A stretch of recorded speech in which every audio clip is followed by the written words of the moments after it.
ជួយសួរបងប្អូនទាំងអស់គ្នាឥឡូវមកញ៉ាំអីបន្ទាប់ពីចប់ការងារហើយសាកមកញ៉ាំម្ហូបកូរ៉េនិយាយទៅខានញ៉ាំយូរនឹករសជាតិកូរ៉េអានេះនៅអារីរ៉ាំងនៅទូតពូណាសាករសជាតិទាំងអស់គ្នាអានេះខ្ញុំមកញ៉ាំលើកទី2ហើយប៉ុន្តែរសជាតិគឺល្មមឆ្ងាញ់ទទួលយកបានអញ្ចឹងដេតតែ2នាក់បានហើយទុកកូននៅផ្ទះ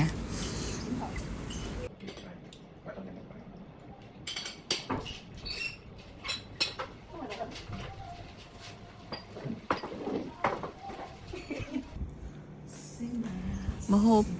កូរ៉េបងប្អូនដឹងហើយអ្នកធ្លាប់ញ៉ាំគឺគេដាក់មកជប់ច្រើនចានមែនតែនមានទាំងជ្រក់គ្រប់ប្រភេទសពបែបយ៉ាងទាំងអស់ហើយនេះហ្នឹងហើយនេះជ្រក់ម្ទេសជ្រក់អីនិយាយនោះទៅឃើញអញ្ចឹងណាប៉ុន្តែមួយម៉ាត់មកឆ្ងាញ់ហើយញ៉ាំឆាប់ឆ្អែតហើយនេះគឺជាបាយដែលខ្ញុំចូលចិត្តជាងគេបាយច្របល់ដែលពីច្រើនហៅកូរ៉េគេហៅប៊ីប៊ីមបាប់ហ្នឹងហ៎ប៉ុន្តែខ្ញុំទៅញ៉ាំម្ហូបកូរ៉េ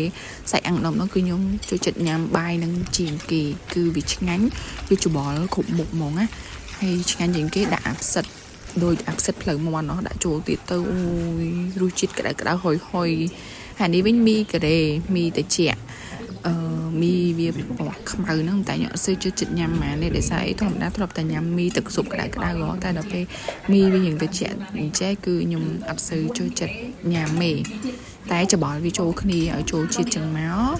ឃើញជ្រុំចឹងណាតែខ្ញុំមិនអ្នកញ៉ាំទេព្រោះអត់ចូលចិត្តហើយច្របល់ហើយគឺមកញ៉ាំបាយវិញ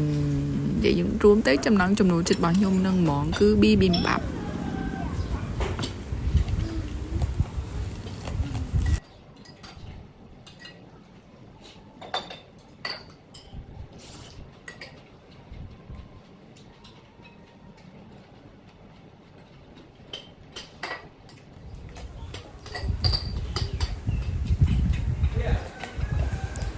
មកតុកហ្នឹងគឺមានច្រើនមុខមែនតែនយើងមកញ៉ាំហ្នឹងប៉ុន្តែញ៉ាំហ្នឹងឃើញច្រើនចឹងឯណាប៉ុន្តែអត់អស់ថ្លៃទេ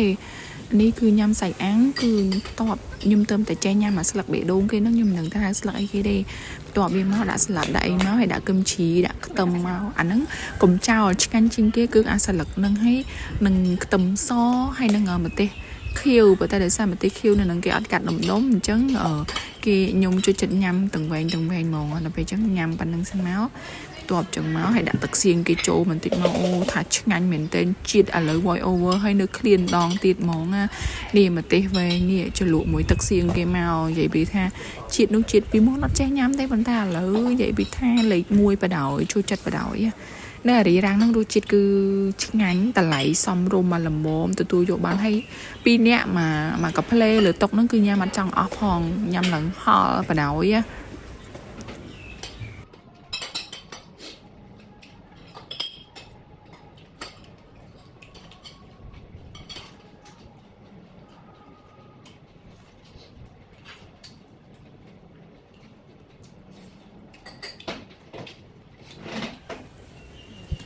ញ៉ាំចុះញ៉ាំឡើងឥឡូវមកភ្លក់នឹងមីត្រជាក់បន្តិចព្រោះហើយណាក៏ត្រូវតែភ្លក់សិនដែរដើម្បីដឹងរសជាតិតែទោះជាយ៉ាងណាក៏ដោយខ្ញុំនៅតែគិតថាខ្ញុំអត់ចូលចិត្តញ៉ាំមីត្រជាក់ទេតែសម្រាប់អ្នកចូលចិត្តគឺឆ្ងាញ់ហ្មងហ្នឹងហើយភ្លក់បានតែភ្លក់ចឹងទេគាត់ថាវាឆ្ងាញ់រសជាតិវាឆ្ងាញ់ប៉ុន្តែយើងអត់ចូលចិត្តញ៉ាំយើងអារម្មណ៍យើងធ្លាប់ទៅស៊ុបក្តៅ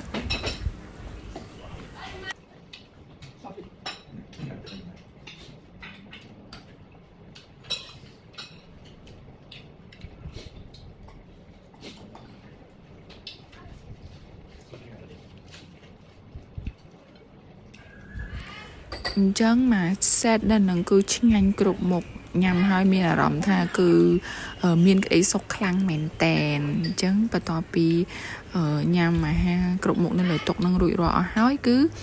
មានភេសជ្ជៈបិទចុងក្រោយគេជាមួយនឹងទឹកតែត្រជាក់ទឹកឈើអែមគេហ្នឹងខ្ញុំចូលចិត្តអាហ្នឹងពេលញ៉ាំអាហារកូរ៉េរៀងហិលដាក់អាហ្នឹងមកមានអារម្មណ៍ fresh នៅក្នុងខ្លួនហ្មងណាហើយនឹងផ្លែឈើតែប៉ុណ្្នឹងឯងអរគុណច្រើនបងប្អូនទាំងអស់គ្នាកុំភ្លេច subscribe channel នេះខ្ញុំផងជម្រាបលាបាយបាយ